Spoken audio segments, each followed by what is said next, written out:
ಹುಗ್ಗನವ್ರ ಹತ್ರ ಕಲಿತಾ ಇರುವಾಗ ಅವ್ರಿಗೆ ಏನೋ ಯಾಕೋ ಗೊತ್ತಿಲ್ಲ, ಸಡನ್ನಾಗಿ ಸಂಗೀತದ ಮೇಲೆ ಬಹಳ ನಿರಾಸಕ್ತಿ, ಇದು ಬೇಡ ಅನ್ಲಿಕ್ಕೆ ಶುರು ಮಾಡ್ಬಿಟ್ರು. ಆವಾಗ ನಾನು ಸಂಕಟ ಅನುಭವಿಸ್ಬಿಟ್ಟಿದ್ದೇನೆ. ಹಾಡಬೇಕು ಕಾಣ್ತದೆ, ಹಾಡ್ಲಿಕ್ಕೆ ಮಟೀರಿಯಲ್ ಇದೆ ನನ್ನ ಹತ್ರ, ನನಗೆ ತಾಕತ್ತಿದೆ, ಸ್ವರ ಇದೆ, ತಾಳ ಇದೆ, ಹಾಡ್ಲಿಕ್ಕೆ ಕೂತ್ರೆ ಹಾಡ್ಲಿಕ್ಕೆ ಆಗೋದಿಲ್ಲ. ನನ್ನ ಮೇಲೆ ನನಗೆ ಸಿಟ್ಟು ಬರೋದು, ಆ ಸಿಟ್ಟನ್ನು ಅಪ್ಪನ ಮೇಲೆ ಹಾಕೋದು, ಮನೆಯವ್ರ ಮೇಲೆ ಹಾಕೋದು, ಅದು ಸುಮಾರು ನನ್ನ 19ನೇ ವಯಸ್ಸಿನ ಸುಮಾರು ಒಂದು 22 ವರ್ಷವರೆಗೆ ನಾನು ಒಂದು 3-4 ವರ್ಷ ಸಿಕ್ಕಾಪಟ್ಟೆ ತ್ರಾಸ ಅನ್ಬೋದು. ಒಂದು ಜೀವನವನ್ನು ಹಿಂಗೆ ಟರ್ನ್ ಮಾಡಲಿಕ್ಕೆ ಬಹುಶಃ ನನ್ನ ಈ ಜೀವನದ ಬಹಳ ಟರ್ನಿಂಗ್ ಪಾಯಿಂಟ್ ಆ ರಾಜಯೋಗ ಪುಸ್ತಕ.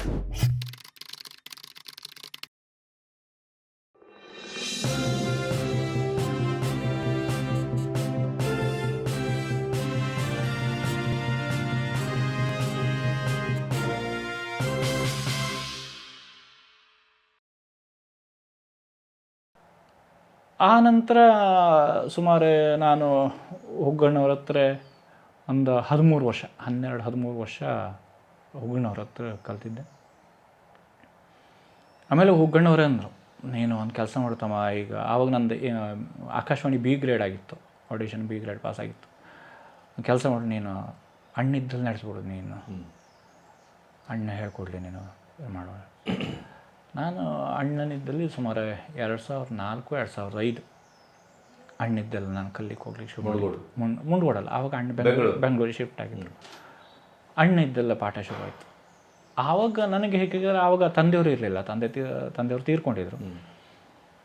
ನನಗಿಲ್ಲಿ ಪುರುಷತ್ತಾದಾಗ, ನನಗಿಲ್ಲಿ ಬಿಡುಗಡೆ ಆದಾಗ ಅಣ್ಣಿಗೆ ಒಂದು ಫೋನ್ ಹಾಕೋದು, ನಾನೀಗ ಬರಲ್ಲ, ಇದು ಒಂದು ವಾರ ಇರಲ್ಲ ಅಲ್ಲ, ಅಣ್ಣ ಪ್ರೋಗ್ರಾಮು ಇದು ಅಲ್ಲ ಅವನು ಬಿಡುಗಡೆ ನೋಡಿಕೊಂಡು ನಾನು ಎಲ್ಲರೂ 3 ತಿಂಗಳಿಗೆ 4 ತಿಂಗಳಿಗೆ ಒಂದು ಸಲ ಹೋಗಿ 1 ವಾರ ಇದ್ಕೊಂಡು 1-2-3 ರಾಗ ಹೇಳಿಸ್ಕೊಂಡು ಮತ್ತೆ ಮನೆಗೆ ಬಂದು ಅದು ಪ್ರಿಪೇರ್ ಮಾಡಿಕೊಂಡು ಮತ್ತು ಅದು ತಗೊಂಡು ಹೋಗಿ ಒಪ್ಪಿಸಿ ಮತ್ತು ಯಾವುದಾದ್ರು 1-2 ರಾಗ ಹೇಳಿಸ್ಕೊಂಡು ಹೀಗೆ ಈಗೂ ಕೂಡ ಮತ್ತು ಹಾಗೇ ನಡೀತಾ ಇದೆ.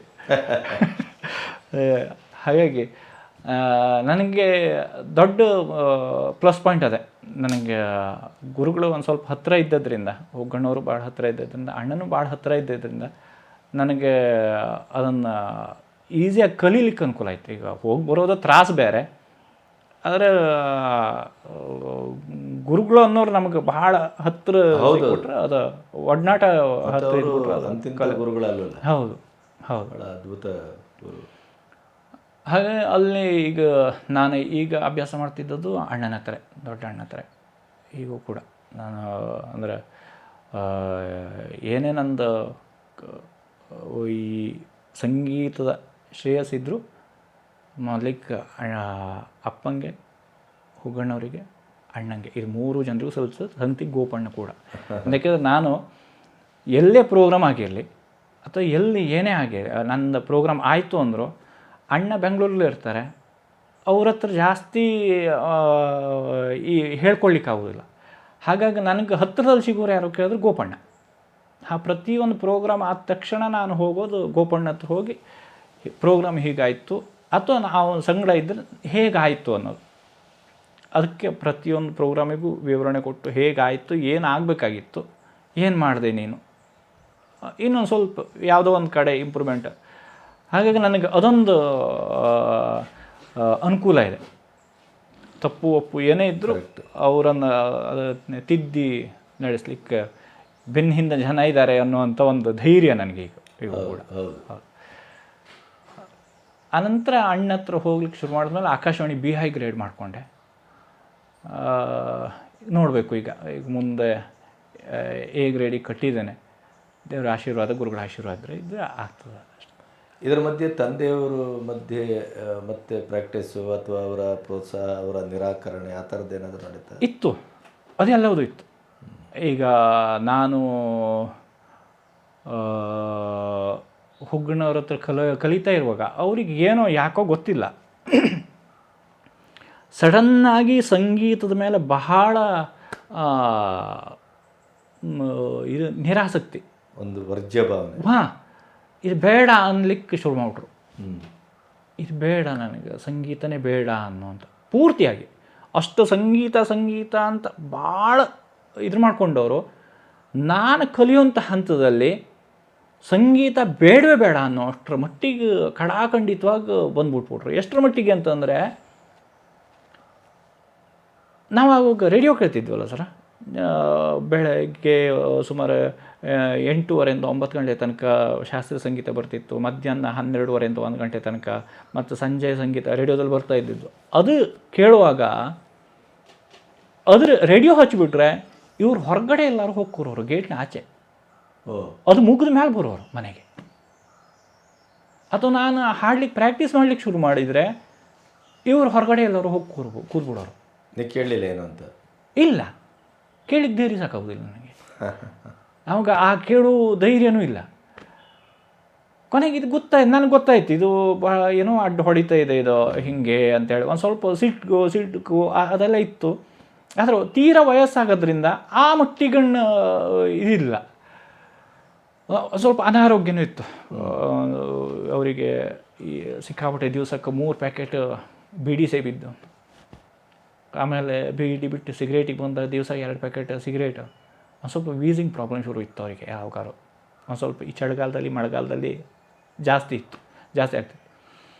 ಹಾಗಿದ್ದ ಅನಾರೋಗ್ಯನೂ ಕಾಡ್ತಾ ಇದ್ದದ್ರಿಂದ ಅವರು ನನಗೆ ಈ ಸಂಗೀತ ಇದು ಏನೋ ಬೇಡ, ಇದು ಬೇಡ ಕಂಪ್ಲೀಟಾಗಿ. ಹೇಗಂತ ಕೇಳಿದ್ರೆ ಅದು ಆಮೇಲೆ ನಾನು ಮನೇಲಿ ಪ್ರಾಕ್ಟೀಸ್ ಮಾಡೋದು ಬಿಟ್ಟೆ. ಮನೇಲಿ ಪ್ರಾಕ್ಟೀಸ್ ಮಾಡೋದು ಬಿಟ್ಟು ಒಂದು ದಿವಸ ಅಂತೂ ನಮ್ಮ ತೋಟದ ಹಿತ್ತಲಲ್ಲಿ ಒಂದು ಪಂಪ್ ಸೆಟ್ ಮನೆ ಇದೆ. ನನ್ನ ತಬಲಾದವನು ಬಂದುಬಿಟ್ಟಿದ್ದಾನೆ ಈಗ ಪ್ರಾಕ್ಟೀಸ್ ಮಾಡಲಿಕ್ಕೆ. ಪಾಪ ಕಟ್ತೋಕ ಗೋಪಣ್ಣ ಶಿಷ್ಯನೇ ವಿನೋದ್ ಭಂಡಾರಿ ಅಂತೇಳಿ ಬಂದ್ಬಿಟ್ಟಿದ್ದಾನೆ ಅವನು. ಏನು ಮಾಡೋದು ಏನೋ ವಿನೋದ ಕೆಳಗೆ ಹೋಗುವಂತೆ ತುಂಬರ ಹಿಡ್ಕೊಂಡು ಪಂಪ್ ಸೆಟ್ ಮನೆಗೆ ಹೋಗಿ ಪ್ರಾಕ್ಟೀಸ್ ಮಾಡ್ಬೋದು. 1-2 ಸಲ ಹಂಗೂ ಆಗಿದೆ. ಕೊನೆಗೆ ಬೇಡ ಅಂತ ಮನೇಲಿ ಪ್ರಾಕ್ಟೀಸ್ ಬಿಟ್ಬಿಟ್ಟೆ. ಮನೆ ಪ್ರಾಕ್ಟೀಸ್ ಬಿಟ್ಟು ಹುಗ್ಗಣ್ಣವ್ರು ಆವಾಗ ಅರಂಗಿಲ್ ಮನೆ ಮಾಡಿದರು. ಆಮೇಲೆ ಅವರು ಹೇಳಿದ್ರು, ಬಾ ನೀನು ಮನೆಗೆ ಬಾ. ಸೀದಾ ಬೆಳಿಗ್ಗೆ ನಾನು ಆವಾಗ ಏನಾಗಿತ್ತು 95ರಿಂದ 2000 ಇಸ್ವಿ ತನಕ ನಾನು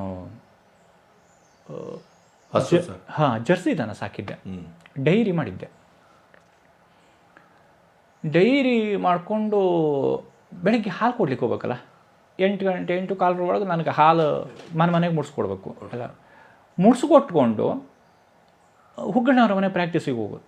ಅಲ್ಲಿ ಪ್ರಾಕ್ಟೀಸ್ ಮುಗಿಸ್ಕೊಂಡು 9:30 ಗಂಟೆಗೆ ಮನೆಗೆ ಬರೋದು. ಅವರು ಕಾಲೇಜಿಗೆ ಹೋಗ್ತಾಯಿದ್ರು, ನಾನು ತಿರ್ಗಾ ಮನೆಗೆ ಬರೋ. ಮನೆಗೆ ಬಂದು ತೋಟದ ಕೆಲಸನೋ ಕೊಟ್ಟಿಗೆ ಕೆಲಸನೋ ಏನೇನೋ ಅದು ಆ ಕೆಲಸ ಆಗ್ತಿರ್ಬೇಕಿದ್ರು ಹಾಡ್ಕೋತನೇ ಇರೋದೆ. ಅದು ಏನಾಗ್ಬಿಟ್ಟಿತ್ತು ಕೇಳಿದ್ರೆ, ನನ್ನ ಧ್ವನಿ ತೀರಾ ಗೊಗ್ಗರ ಧ್ವನಿ ಹಂಗೆ ಇತ್ತು. ಎಷ್ಟರ ಮಟ್ಟಿಗೆ ಅಂತಂದ್ರೆ ಕೇಳಲಿಕ್ಕಾಗೋದಿಲ್ಲ, ಅಷ್ಟು ವಿಪರೀತ ರಫ್ ಆಗಿರೋದು.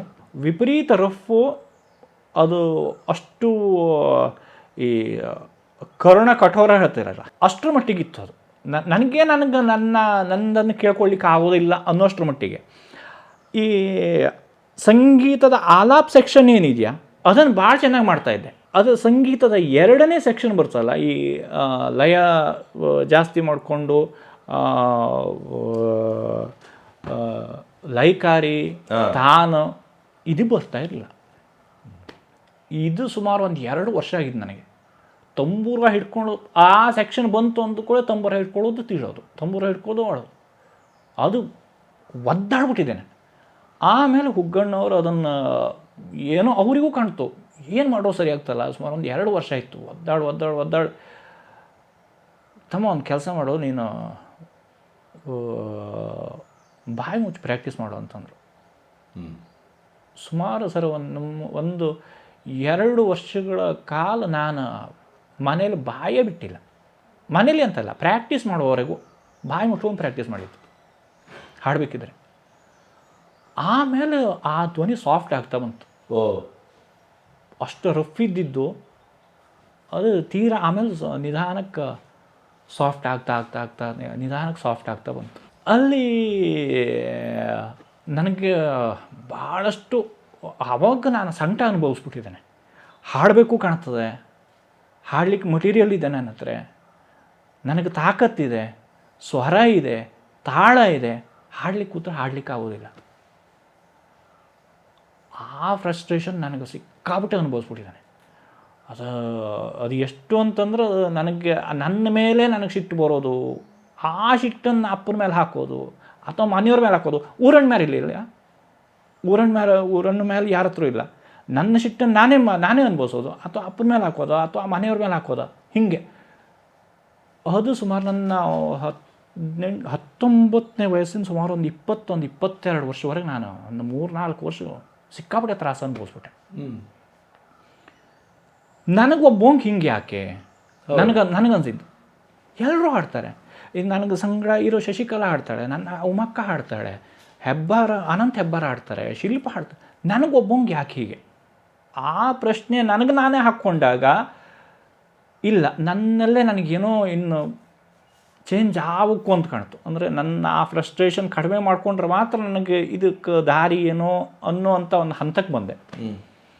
ಮತ್ತು ಆವಾಗ ನನಗೆ ವಿಪರೀತವಾದಂಥ ಒಂದು ಆ ಸಿಟ್ಟು ಸಿಡ್ಕು ನನ್ನ ಅಪ್ಪಂಗೆ ಹೆಂಗಿತ್ತು ಸುಮಾರು ಹೆಚ್ಚು ಕಡಿಮೆ ನನಗೂ ಹಾಗೆ ಇತ್ತು.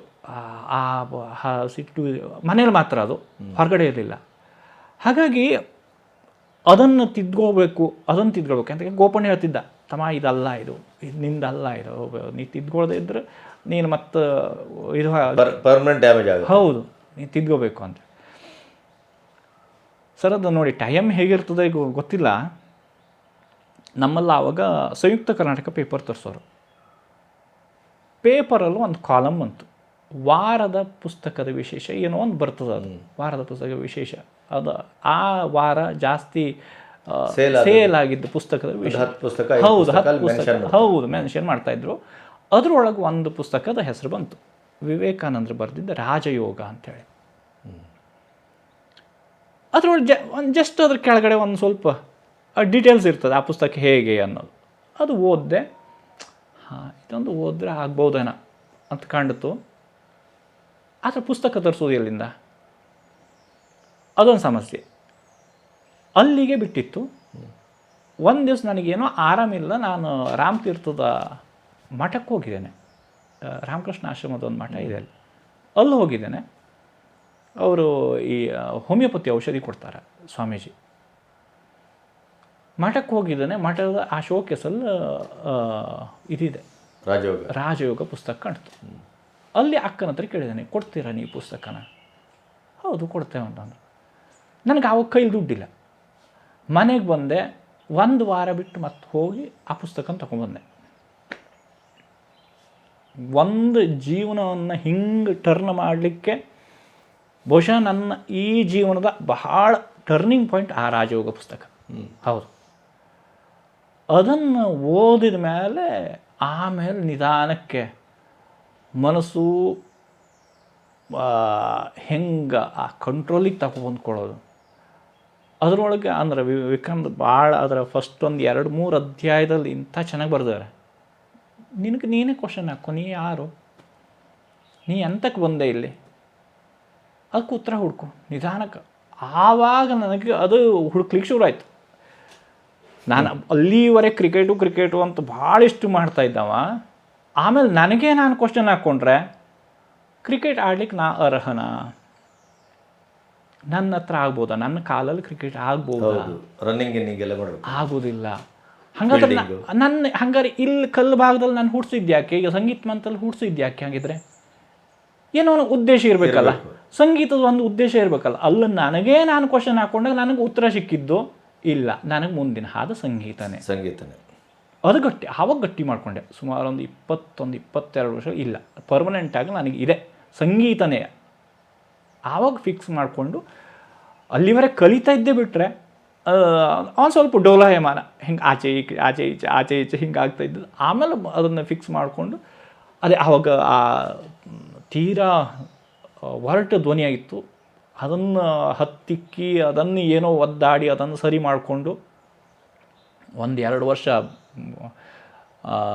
ಬಹಳಷ್ಟು ಒದ್ದಾಡಿ ಪ್ರಾಕ್ಟೀಸ್ ಮಾಡಿ. ಅಂದ್ರೆ ನಾನು ಮಾಡದೇ ಇದ್ದ ಔಷಧಿ ಇಲ್ಲ, ಅಂದ್ರೆ ಅಲೋಪತಿಕ್ ಮಾಡದೇ ಇದ್ದರು ಮನೆಯಲ್ಲಿ ಏನು ಸಿಗ್ತದೋ ಅದೆಲ್ಲ ಎಲ್ಲ ಮಾಡಿದ್ದೇನೆ. ನನ್ನ ಧ್ವನಿ ಪ್ರಯೋಗ ನನ್ನ ಧ್ವನಿ ಮೇಲೆ ನಾನು ಪ್ರಯೋಗ ಮಾಡ್ಕೊಂಡಿದ್ದೆ. ಹಾಗಾಗಿ ಈಗ ಯಾರೋ ಧ್ವನಿ ಏನಾಯಿತು ಅಂತಂದರೆ ಅದಕ್ಕೆ ಖಡಾಖಂಡಿತವಾಗಿ ನಾನು ಹಿಂಗಾಗಿ ಹೌದು ಖಂಡಿತ ಅಷ್ಟರ ಮಟ್ಟಿಗೆ ನಾನು ಅನುಭವಿಸಿದ್ದೇನೆ ನನ್ನ ಕಂಠದ ಮೇಲೆ ಪ್ರಯೋಗ. ನನಗೆ ನಾನೇ ಪ್ರಯೋಗ ಮಾಡಿಕೊಂಡು ಕೊನೆಗೆ ಅದು ಒಂದು ಹಂತಕ್ಕೆ ಬಂತು.